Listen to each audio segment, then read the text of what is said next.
ایک طاقتور شخص کی اس کا مقام اللہ رب العالمین کی نظر میں بڑا ہے، اس کی اہمیت اللہ رب العالمین کی نظر میں بلند ہے۔ اس پر ایک دلیل ہم نے پیش کی تھی، اصحاب کہف کا واقعہ مختصر۔ دوسری بات، اللہ رب العالمین کے ہاں ایک جوان کا بڑا مقام ہے۔ آپ اس حدیث سے اندازہ لگائیں، حدیث صحیح بخاری اور صحیح مسلم کے اندر موجود ہے، معروف حدیث ہے۔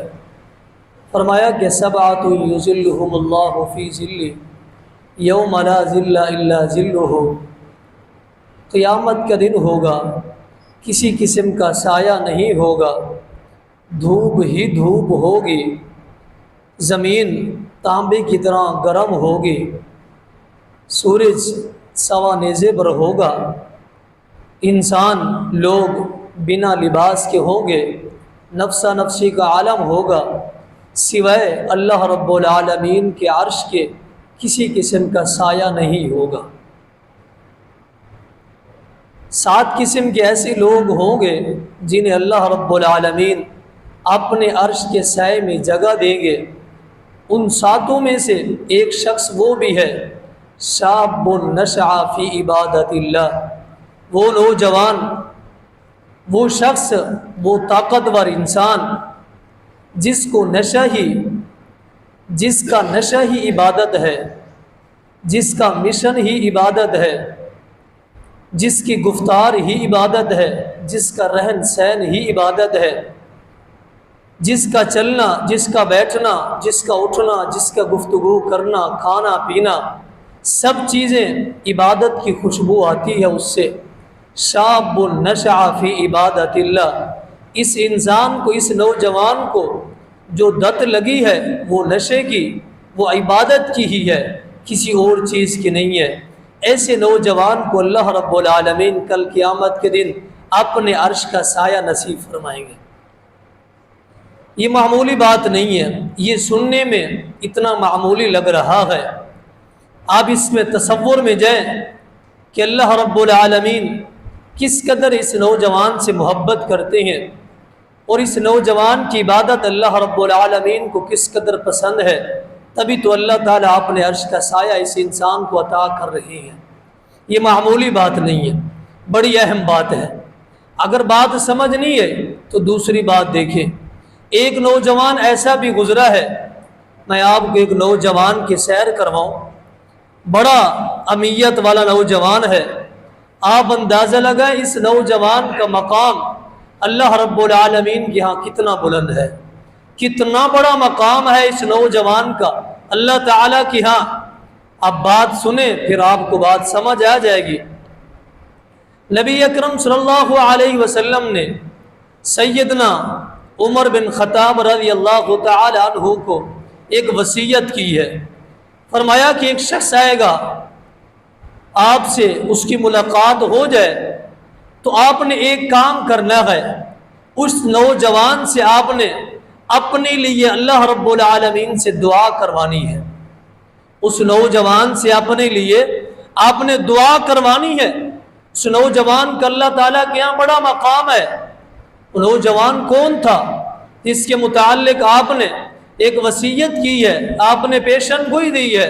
اس کا نام اویس کرنی ہے رحمہ اللہ تعالی۔ آپ نے نام سنا ہوگا، یہ اویس کرنی، یہ صحابی نہیں ہے، اویس کرنی تابعی ہیں، صحابی نہیں ہے، صحابی کے رتبے میں نہیں آتے۔ آگے آ کے اس کی تعریف کرتے ہیں، آپ کو بات سمجھ آ جائے گی۔ ایک وقت ایسا آیا کہ نبی اکرم صلی اللہ علیہ وسلم چلے گئے، دنیا سے فوت ہو گئے۔ سیدنا ابو بکر صدیق رضی اللہ تعالیٰ عنہ خلافت مدت پوری کرنے کے بعد فوت ہو گئے۔ سیدنا عمر بن خطاب رضی اللہ تعالیٰ عنہ کا دور خلافت آیا ہے۔ یہاں پہ رک کے ایک مسئلے کی وضاحت کرنا ضروری سمجھتا ہوں۔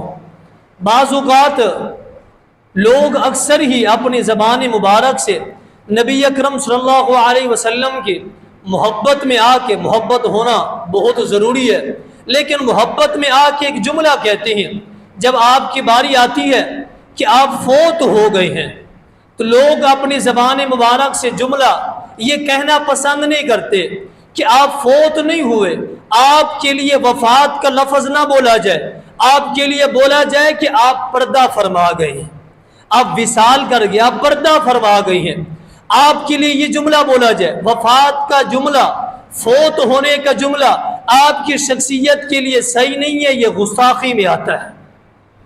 ہم ادب کے طور پہ یہ کہتے ہیں، لیکن یہ اس شخص کا ادب سر آنکھوں پہ ہے، لیکن اس انسان کے لیے یہ بات ضروری ہے، آپ ادب کر رہے ہیں، آپ سے زیادہ اللہ رب العالمین اپنے نبی کا ادب کرتے ہیں۔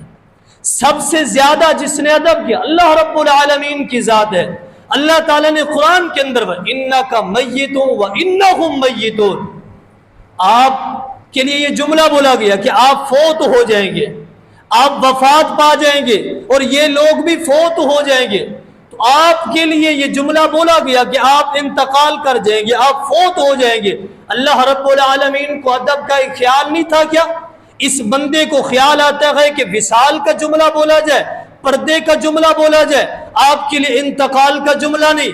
قرآن نے جب انتقال کا، فوت ہونے کا جملہ کہہ دیا ہے، یہی سب سے بڑا ادب ہے، یہی تو ادب ہے جو قرآن نے بتایا، یہی سب سے بہترین ادب ہے۔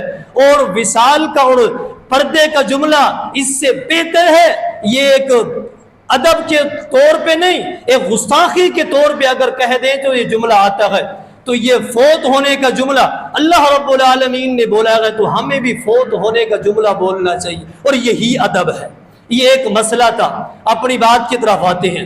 نبی اکرم صلی اللہ علیہ وسلم دنیا سے رخصت ہو گئے، ابوبکر صدیق بھی رضی اللہ تعالیٰ عنہ رخصت ہو گئے، عمر بن خطاب رضی اللہ تعالیٰ کا دور خلافت آیا ہے، حج کا موقع ہے، آپ کو بتایا گیا، آپ نے لوگوں کی ڈپٹی لگا رکھی تھی کہ یمن سے ایک شخص ایسا ہے یا قافلہ ہے تو مجھے آگاہ کرنا، اس نام کا بندہ ہے تو مجھے بتانا ہے۔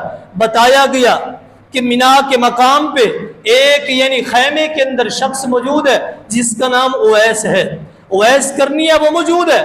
آپ چلے گئے، آپ سے کہا گیا اس کو بلا کے لیے، آپ نے فرمایا کہ اس کو میرے پاس بلا کے نہ لایا جائے، اللہ تعالیٰ کے ہاں اس بندے کا مقام دیکھ رہے، صرف اس شخص کو میرے پاس بلا کے نہ لایا جائے، کیوں؟ اس کا مقام اتنا بلند ہے، امیر المؤمنین خود چل کے جائیں گے، جس کے متعلق محمد الرسول اللہ صلی اللہ علیہ وسلم نے کہا ہے وہ معمولی شخص نہیں ہے، میں خود چل کے اس کے پاس جاؤں گا۔ اب بلا کے نہ لے، پہنچ گئے، دروازے پہ دستک دی، خیمے کے اندر دیکھا، پوچھا کہ اینا اویس، آپ میں سے اویس کرنی کون ہے؟ اویس کرنی آپ میں سے کون ہے؟ بتایا گیا کہ یہ اویس کرنی ہے۔ فوراً آپ نے حال حوال پوچھنے کے بعد کہا میرے لیے آپ دعا کریں، میرے لیے آپ اللہ رب العالمین سے دعا کریں۔ اویس کرنی حیران اور پریشان ہے، رحمہ اللہ تعالی، امیر المؤمنین میرے پاس آئے ہیں، عمر بن خطاب رضی اللہ تعالی عنہ معمولی شخصیت نہیں ہے، زمین پہ بڑھتے ہیں، آسمان سے قرآن بن کے نازل ہو جاتا ہے، آپ زبان سے یہ جملے نکالتی ہیں، آسمان سے قرآن آ جاتا ہے۔ عمر بن خطاب معمولی شخصیت نہیں ہے، جن کا محل جنت کے اندر پہلے سے بنایا گیا، زمین کے اوپر چل رہی ہے، محل جنت میں تیار ہو چکا ہے، پھر بھی دعا کروانے پہنچے ہیں۔ امیر المؤمنین عمر بن خطاب رضی اللہ تعالیٰ عنہ معمولی شخصیت نہیں ہے، جن کے متعلق کہا گیا کہ میرے بعد اگر کوئی نبی ہوتا وہ عمر بن خطاب ہوتا رضی اللہ تعالیٰ عنہ، نبی نہیں آئے گا، تو آپ نے یہ بتایا معمولی شخصیت نہیں ہے، میرے لیے آپ دعا کریں، میرے لیے دعا کریں۔ اویس کرنی رحمہ اللہ تعالیٰ امیر المؤمنین آپ کے لیے، جی ہاں، میں اپنی طرف سے نہیں کہہ رہا، میں تو آپ کو جانتا ہی نہیں ہے، میری تو آپ کے ساتھ پہچان ہی نہیں ہے۔ اب نبی اکرم صلی اللہ علیہ وسلم نے آپ کے متعلق پیشن گوئی دی ہے، جب آپ سے ملے تو آپ اس سے دعا کروانا۔ اویس کرنی رحمہ اللہ تعالی آپ کی آنکھوں سے آنسو جاری شروع ہو جاتے ہیں، رونا شروع ہو جاتے ہیں، پوچھتے ہیں امیر المؤمنین آپ کے لیے کون سی دعا کریں؟ کہا میرے لیے گناہ کی بخشش کے لیے اللہ رب العالمین سے دعا کرے، آپ مستجاب الدعوات ہیں، جو بھی دعا اللہ تعالیٰ کے آگے آپ رکھتے ہیں اللہ تعالیٰ آپ کی دعا کو قبول فرما لیتے ہیں۔ وجہ کیا تھی؟ مستجاب الدعوات کیوں بولے؟ وجہ کیا تھی؟ نبی اکرم صلی اللہ علیہ وسلم نے بتایا ہے کہ اویس کرنی ہے، دل کے اندر خواہش بھی ہے، دل کے اندر تمنا بھی ہے، آپ کا زمانہ تو پایا ہے لیکن آپ سے ملاقات نہیں ہوئی ہے۔ یمن میں رہنے والا یہ شخص اویس کرنی یہ چاہت اور تمنا رکھتا تھا کہ یمن سے چل کے مدینہ آؤں، آپ سے ملاقات کرو اور صحابی رسول کا یہ شرف حاصل کر لو، لیکن نہیں آ سکے۔ وجہ کیا ہے؟ اپنے خاندان میں اکیلے ہی تھے، ان کی والدہ زندہ تھی، صرف والدہ کی خدمت کی وجہ سے، والدہ کی خدمت کرتے ہوئے نبی اکرم صلی اللہ علیہ وسلم کے پاس نہیں آ سکے۔ والدہ کی خدمت کی اہمیت کو سامنے رکھا، صحابی کا رتبہ چھوڑ دیا۔ صحابی کا رتبہ کتنا بڑا ہے لیکن چھوڑ دیا، اپنی والدہ کی خدمت میں زندگی بسر کر دی، گزار دی، اور اللہ رب العالمین کے آگے جو بھی دعا کرتے ہیں اللہ تعالیٰ دعا کو قبول فرما لیتے ہیں۔ پتہ چلتا ہے والدین کی خدمت کی وجہ سے اللہ رب العالمین انسان کو مستجاب الدعوات بنا دیتے ہیں۔ انسان جو دعا کرے اللہ رب العالمین دعا کو قبول فرما لیتے ہیں۔ یہ والدین کی خدمت کا نتیجہ ہے۔ یہ اویس کرنی یہ ایک نوجوان ہے، ہمارے پاس یہ آئیڈیل اور نمونہ ہے کہ والدین کی خدمت کرے۔ اگر ہم چاہتے ہیں دنیا کے اندر ترقی مل جائے، دنیا کے اندر کامیابی مل جائے، دنیا کے اندر مقام مل جائے، آخرت کے اندر بھی اللہ رب العالمین کامیابی اور کامرانی سے نواز دے، تو والدین کی خدمت ضروری ہے، سر فہرست ہے والدین کی خدمت۔ معذرت کے ساتھ کچھ ایسے نوجوان بھی ہیں، کیونکہ خطاب نوجوانوں کی طرف ہے، کچھ ایسے نوجوان بھی ہیں اپنی زبان سے یہ جملہ ادا کرتے ہیں کہ ہمارے والدین نے ہمارے لیے کیا کچھ کیا ہے، کچھ بھی نہیں کیا ہے، فلاں کو دیکھ لے، فلاں کو دیکھ لے۔ رشتہ داروں کا ایک مثال پیش کرتے ہیں، ایک جمع غفیر پیش کر دیتے ہیں، فلاں کے باپ کو دیکھ لے، فلاں کی ماں کو دیکھ لے، اس انسان کو دیکھ لے، والدین نے ان کے ساتھ کیا کیا ہے، میرے ماں باپ نے میرے ساتھ کیا کیا ہے، میرا بھائی میرا دوست کچھ بھی نہیں کیا، آپ کی نظر کے اندر مان لیتے ہیں۔ لیکن میرا ایک مشورہ ہے، میرا ایک مشورہ ہے، اس مشورے کو دل کی تختی کے اوپر لکھ کے لے جا، صرف 1 مہینے کا اپنا خرچہ، یہ انجینئر کی دنیا ہے، یہ میتھ کی دنیا ہے، اٹھا حساب کا یہ مشینری اور حساب لگا، صرف 1 مہینے کا اپنا خرچہ لگا، تیرا 1 مہینے کا کتنا خرچہ ہے تجھے پتہ چل جائے گا والدین تیرے لیے کیا کر رہے ہیں۔ صرف 1 مہینے کا خرچہ لگا، تیری تعلیم ہے، تیرا رہن سہن ہے، تیرے کتنے پیسے تیرے اوپر یا تیری پرورش کے اوپر کتنا خرچہ یا کتنی چیزیں لگ رہی ہے، صرف 1 مہینے کا آپ کیلکولیٹر کے ذریعے آپ خرچہ لگا لے، آپ کو پتا چل جائے گا کتنا والدین میرے لیے کرتے ہیں۔ اگر بات سمجھ نہیں ہے، دوسرا مشورہ بھی اپنے دامن کے ساتھ باندھ کے لے جا اور جا کے یہ دیکھ، جب بھی خوشی ہے، جب بھی غمی ہے، عید کا موقع ہے، کوئی بھی اپنے آپ کے رشتہ داروں کے اندر شادی یا خوشی کا موقع ہے، دیکھ لیا کر والدین کے اس وجود کے اوپر کتنے ان کے اوپر کپڑے یہ چیزیں لگی ہوئی ہیں جو آپ کے پاس نئی نئی چیزیں ہیں، ان کے پاس نہیں ہے، یہ دھوپ ہے، یہ گرمی ہے، یہ لوگوں کی باتیں ہیں، جو کچھ ہے برداشت کر کے تیرے لیے سب کچھ لے کے آ رہے ہیں۔ ان والدین کو سمجھ تو صحیح، ان کی کنڈیشن دیکھ تو صحیح، ایک کتنا گرمی ہے، آپ نے دیکھا یہ چند دن پہلے کتنا گرمی تھی، یہ مزدوری کرتے ہوئے لوگ یہ گر گئے، یہ تو کسی کے باپ تھے نا، کیا ان کو آرام کی ضرورت نہیں تھی، ان کو حوصلے کی ضرورت نہیں تھی، ان کو گھر کے اندر اے سی کی ضرورت نہیں ہے، سب چیزوں کی ضرورت ہے، دل بھی رکھتا ہے، خواہش بھی ہے، سب کچھ ہے، تیرے لیے قربان کی ہے اور یہ تیرے لیے وقت نکالا ہے، ذرا سا حساب لگا کے تو دیکھ، تیرے لیے کچھ نہیں کیا۔ یہی بیٹی ہے اور یہی بیٹا ہے، یہ اپنی زبان سے جملے ادا کرتے ہوئے اس سے پہلے تھا تیری زبان گڈی سے نکلتی اور کتوں کے آگے چلی جاتی، یہ بہتر تھا والدین کے متعلق یہ جملے ادا کرنے سے۔ ان کی زندگی گزر گئی، یہ تیرے سامنے ان کے بال سیاہ تھے، سفید ہو گئے، طاقتور تھے، چل رہے تھے، اب کرسی پہ بیٹھ گئے، نہیں چل سکتے، یہ ساری عمر تیرے لیے گوا دی ہے، نہیں دیکھتے یہ حلال ہے حرام کما رہے ہیں، لے کے آ رہی ہیں، شام ہے، صبح ہے، تیرے لیے کما کے آ رہی ہیں۔ بعض اوقات زندگی کا ایسا موڑ بھی آتا ہے، پریشانی میں کھڑے ہوتے ہیں، آؤ یہ حرام کے پیسے لے جاؤ، بچوں کو کھلاؤ، مجبور ہے ایک طرف حرام کو دیکھتے ہیں، سود کے معاملات جو بتا رہا ہو، سود کے لین دین کاروبار اس طرف نظر ہے، دوسری طرف بچوں کی طرف ہے، بچوں کو کیا کھلاؤ؟ سمجھ نہیں ہے بات تو دوسری طرف دیکھیں۔ یہ اویس قرنی ہے، والدین کی خدمت کرنے والا اور مستجاب الدعوات بن گیا ہے۔ اللہ رب العالمین نے اتنا مقام دے دیا، اتنا بلندی دے دی کہ جو زمین کے اوپر جو بھی دعا جس کے لیے کرے اللہ رب العالمین دعا کو قبول فرما لیتے ہیں۔ تو ہمارے لیے ضروری ہے والدین کی خدمت سر فرست ہے۔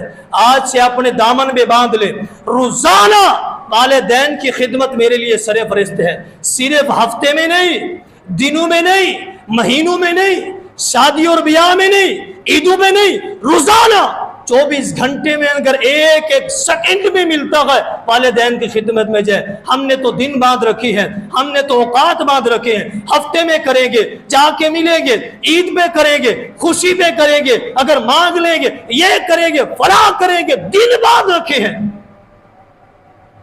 جب تو چھوٹا تھا تیرے لیے دن باندھے ہوئے تھے؟ نہیں باندھے ہوئے تھے دن۔ آج تو نے کیوں دن باندھے ہیں؟ تو نے یہ کیوں فرق کیا ہے؟ یہی والدین ہے، جو کچھ تو بنا ہے ان کی وجہ سے بنا ہے۔ آئیے دیکھیے، اگر والدین کا ادب و احترام نہیں کریں گے، والدین کے آگے ایک جملہ، یہ خدمت کرنے والا شخص مستجاب الدعوات بن گیا۔ اس کے برعکس دیکھیں، ترغیب و ترہیب کے اندر اور رواء الاصبہانی کے اندر یہ واقعہ درج ہے۔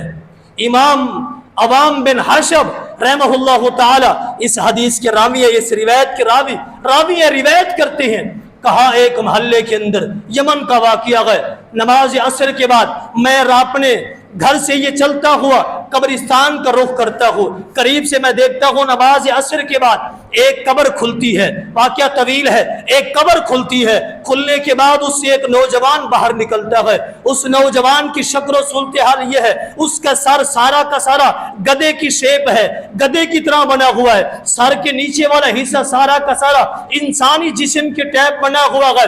یہ انسان، یہ بندہ قبر سے باہر نکلتا ہے، نکلنے کے بعد گدھا جس طرح یہ آوازیں لگاتا ہے، یہ 3 آوازیں نکالنے کے بعد پھر یہ قبر میں دفن ہو جاتا ہے۔ قریب والے محلے والوں سے عوام بن حشب کہتے ہیں رحمہ اللہ تعالی، میں نے لوگوں سے معلومات کی ہے، میں نے پوچھا ہے، زندگی کے اندر بڑا عجب واقعہ دیکھا ہے، سر گدھے کی طرح ہے، باقی جسم انسانی جسم ہے، آواز نکالتا ہے، گدھے کی طرح آواز نکالتا ہے۔ کیا جرم کیا ہے؟ کیا اس نے گناہ کیا ہے؟ کتنا بڑا جرم کر دیا ہے؟ پتہ چلتا ہے کہ یہ نوجوان ہے، شراب پینے والا تھا، ایک وقت ایسا بھی تھا شراب کے نشے کے اندر یہ دھت تھا، اپنی جوانی کے اندر یہ شراب کا نشہ کرتے ہوئے اپنے دوست احباب کے ساتھ اپنی بیٹھک میں یہ موجود تھا۔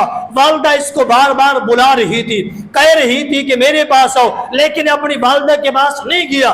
اسی مجلس کے اندر اس کی والدہ گھر سے چلتی ہوئی اسی کمرے میں داخل ہوئی جہاں یہ شراب پی رہے تھے، اس کے دوست بھی شراب کا یہ نشہ کر رہے تھے۔ والدہ جیسے دروازہ کھولتی ہے، اسے بلاتی ہے، بلانے کے بعد یہ فوراً اٹھتا ہے، اٹھ کے اپنی والدہ کو یہ مارنا شروع کر دیتا ہے، یہ پیٹنا شروع کر دیتا ہے۔ یہی اس کا گناہ تھا، والدہ نے اس کو اس وقت یہ بد دعا دی ہے، یہ فوت ہو گیا ہے، اسی نشے کے اندر یہ فوت ہوا ہے، والدہ کو یہ مارنے کے بعد یہ فوت ہو گیا ہے۔ اس کی یہ صورتحال اسی دن سے یہ چلتی ہوئی آ رہی ہے۔ روزانہ نماز عصر کے بعد یہ قبر کھلتی ہے، یہ پھٹتی ہے، یہ اندر سے باہر نکلتا ہے، اس کا سر گدھے کی طرح بنا دیا گیا۔ اللہ رب العالمین نے سزا کے طور پہ، لوگوں کے لیے عبرت کے طور پہ، اور اس کا باقی جسم انسانی جسم ہے، باہر نکلتا ہے، گدھے کی طرح یہ 3 آوازیں نکالتا ہے اور یہ پھر اپنی قبر میں چلا جاتا ہے اور اس کو یہ سزا مل رہی ہے۔